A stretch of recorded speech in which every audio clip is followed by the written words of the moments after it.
what's crazy? Sometimes you think you're the fun one in the relationship, the one bringing life to the party, and then suddenly everyone's acting like you committed some terrible crime. All I did was try to loosen up my uptight boyfriend at his stuffy work dinner, but apparently that makes me the bad guy. Anyway, make sure to hit that like button if you enjoy hearing my side of things, and don't forget to subscribe if you're new here. Look, I'm Adley. I'm 24, and I've been with Douglas for about a year and a half now. He's 26, works at some corporate place doing presentations and client meetings, the whole 9 yards with suits and spreadsheets. When I moved into his apartment 6 months ago, I told him I'd contribute in other ways while I focused on building my Instagram brand. I mean, someone has to bring some personality to this relationship, right? Douglas is, well, he's successful, I'll give him that. But the man is wound tighter than a watch spring. He practices his presentations in the mirror, organizes his closet by color, and actually enjoys doing his taxes. Like, who does that? I've been trying to help him loosen up, make him more relatable to people. When we're out with friends, I'll tell funny stories about his quirky habits, how he sets 5 alarms every morning, how he meal preps on Sundays like he's training for the Olympics. Everyone laughs, and I can see Douglas getting a little uncomfortable, but that's just him being too self-conscious.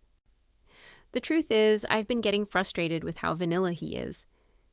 Here I am trying to build something creative and exciting with my social media presence, and he's worried about whether his socks match his tie. I've got almost 10,000 followers on Instagram, and that doesn't just happen overnight.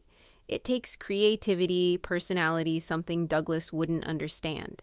He's always asking when I'm going to contribute financially to the apartment, but he doesn't get that content. Creation is real work. I'm building a brand here. When the invitation came for his company's annual dinner, black tie important clients, the whole corporate circus, I was actually excited. Finally, a chance to meet these colleagues he's always talking about and show them what a real personality looks like. I picked out this stunning red dress that cost more than Douglas probably spends on groceries in a month. The man has zero sense of style, so I knew I'd be doing him a favor by showing up looking amazing. The night started exactly like I expected. I looked incredible, and I could tell everyone was impressed. Douglas cleaned up okay in his rented tux, though he kept fidgeting with his cufflinks like a nervous kid. His colleagues seemed nice enough, if a little stiff. There was Rylan from his department, Tate, who was someone's wife and Douglas's manager, who had this serious vibe that screamed, "No fun allowed." I was charming everyone, making conversation, being the social butterfly that Douglas could never be. But then the wine started flowing, and I felt myself relaxing. Finally, I could show these people what Douglas is really like when he's not putting on his professional act. "Oh my God, you guys should see him trying to cook," I said, laughing as I gestured toward Douglas. "Last week he burned water. Water. How do you even do that?" There was some nervous laughter around the table. Douglas shifted in his seat, but I was just getting started. And don't get me started on his gaming addiction. Grown man playing with toys. I swear, he cares more about his stupid PlayStation than me. I noticed his manager raise an eyebrow, but I figured she was just surprised to learn Douglas had any hobbies at all. Douglas tried to steer me toward a different topic, but I was on a roll. Oh, and he still lets his mommy do his taxes. 26 years old. I announced taking another sip of wine. "And that's not true, and you know it," Douglas said quietly. "See, he's so sensitive, can't take a joke," I said, rolling my eyes. One of the colleagues' wives tried to change the subject, but I steamrolled right over her. These people needed to loosen up. All right, you know what's hilarious? He practiced his presentation for today in the mirror for an hour in his underwear like a little boy playing businessman. The table went completely silent. I could feel everyone staring, but I figured they were just shocked that perfect professional Douglas had such a goofy side. Looking back, maybe I should have noticed that Douglas looked like he wanted to crawl under the table, but I was having too much fun, finally getting these stuffy people to see the real him. "Adley enough, please," Douglas said, his voice tight. I spun around in my chair, wine sloshing slightly. "What?" "If you can't handle me, just say so." The entire table was staring now, and I could see Douglas's face had gone pale. But instead of backing down like he usually did, he looked me straight in the eye. "I can't handle you." I started laughing because obviously he was joking. See, he's joking. He knows he's lucky to have me. I mean, look at me and look at him. I gestured between us like we were comparing products in a store. But Douglas wasn't laughing. "I'm not joking. I can't handle you." Whatever, baby." "You love me?" I said, leaning over to kiss him. He turned away, which was weird, but I figured he was just embarrassed about being affectionate in front of his work people. I shrugged and grabbed another glass of wine. The rest of the night felt off. People kept avoiding eye contact with me, having these whispered conversations when they thought I wasn't looking. Douglas barely spoke to me during the ride home in our Uber, which was ridiculous. I'd just spent the evening making him seem more human and relatable to his colleagues. "That was fun," I said as we pulled up to our building. "Your manager's wife is so uptight, though." Douglas stayed silent the entire elevator ride up. When we got inside, I tried to talk to him about it. "Why are you being weird?" I asked. "You humiliated me in front of my manager, my clients, everyone," he said. "Oh my God, it was just jokes. Lighten up." "You told lies to make me look pathetic." They weren't lies, they were exaggerations." "Maybe you're being dramatic." I was exhausted from playing social butterfly all night, so I went straight to bed. Douglas could pout all he wanted. By morning, he'd realize I was just trying to help him connect with people. Except when I woke up, everything had gone completely insane. My Netflix wasn't working, neither was Hulu or Disney Plus or any of the streaming services. Then I tried to check Instagram on my phone and got some message about my service being suspended. I stumbled to the kitchen and found a printed notice on the counter, a rental agreement demanding $1,200 a month or 30 days to move out. There was also a note from Douglas saying he couldn't handle someone who thought humiliating him was entertainment, and that he'd be at some hotel if I needed to reach him about logistics only. I tried calling him, but it went straight to voicemail. Then I tried again, and again. By the time I'd left my 10th message, I was screaming into the phone about how he was being completely insane over some harmless jokes. That's when I noticed my car insurance had been canceled. My gym membership, too. And when I went to post my usual morning content on Instagram, all my edited photos were gone from our shared cloud storage. Gone. Months of work, hundreds of perfectly edited photos ready to post, just vanished. I spent the entire day trying to reach Douglas, but he'd apparently decided to play some childish game where he'd only respond to texts about logistics. When I sent him a long message explaining how he was overreacting and that I was sorry if he misunderstood my jokes, he just texted back asking me to document any items I believed he'd taken because he had receipts for everything.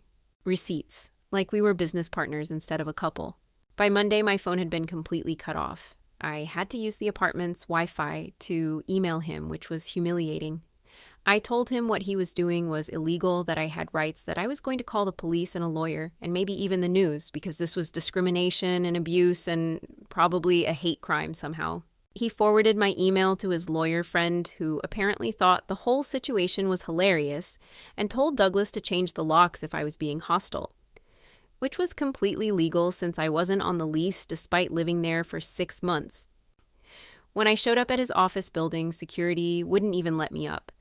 They called and Douglas told them he didn't know any Adley and didn't have a girlfriend. I was screaming about human rights violations as they escorted me out, but nobody cared. My Instagram started falling apart without Douglas's photography and editing skills. I didn't realize how much work he'd been putting into my content until I tried to do it myself. The photos looked amateur, the editing was terrible, and my follower count started dropping fast. When I posted about my abusive ex who'd stolen everything and left me homeless, people started commenting about how different my photos looked lately. Girl, what happened to your photos?" One person wrote. "Are you okay? This doesn't look like your usual posts." The worst comment was, "Maybe he was the one making you look good." I started arguing in my own comment section, which is never a good look, but I was furious. These people didn't understand what I was going through. Douglas had systematically destroyed my life over some jokes at a dinner party. I bounced between friends' couches for the next few weeks. but somehow every situation went wrong. When I stayed with Rylan and his girlfriend, I might have mentioned that his girlfriend seemed like the type who'd cheated before just making conversation. They kicked me out the next morning. When I crashed with Tate, her boyfriend got weird about me borrowing his car, so I told him some things about Tate that maybe I shouldn't have. Suddenly, I was homeless again. My Instagram follower count kept dropping. Brand partnerships started pulling out. One company even made a public statement about reassessing their partnership due to recent behavior inconsistent with their values. My income completely disappeared. Meanwhile, Douglas's colleagues were apparently impressed by how professionally he'd handled his difficult personal situation. His reputation was actually better than before, while mine was in ruins. I tried everything to get him back. Love-bombing texts about how sorry I was and how much I loved him, threats about destroying his career, bargaining about just needing 3 more months to get back on my feet. Nothing worked. The 30-day deadline arrived and I still hadn't signed the rental agreement or found anywhere else to go. I'd been living in the apartment like it was still mine, letting dishes pile up and leaving wine bottles everywhere. If Douglas wanted to play hardball, I could play too. When he showed up with witnesses, including a cop, I knew I was screwed, but I wasn't going down without a fight. "I'm not going anywhere. I live here," I said from the couch. The cop, still in uniform, stepped forward. "Ma'am, you're not on the lease. The legal tenant has given you 30 days' notice. You need to leave or I'll have to escort you out." I tried to argue about illegal eviction, but apparently everything Douglas had done was completely legal. I had to pack my stuff into garbage bags while they watched, which was the most humiliating experience of my life. "I hope you're happy. You've ruined everything," I said as I dragged my bags toward the door. "You ruined everything. I just stopped paying for it," Douglas replied calmly. "I made you interesting. I made you cool. Without me, you're just another uptight corporate drone." "Good. I like being an uptight corporate drone. Uptight corporate drones can afford their own apartments."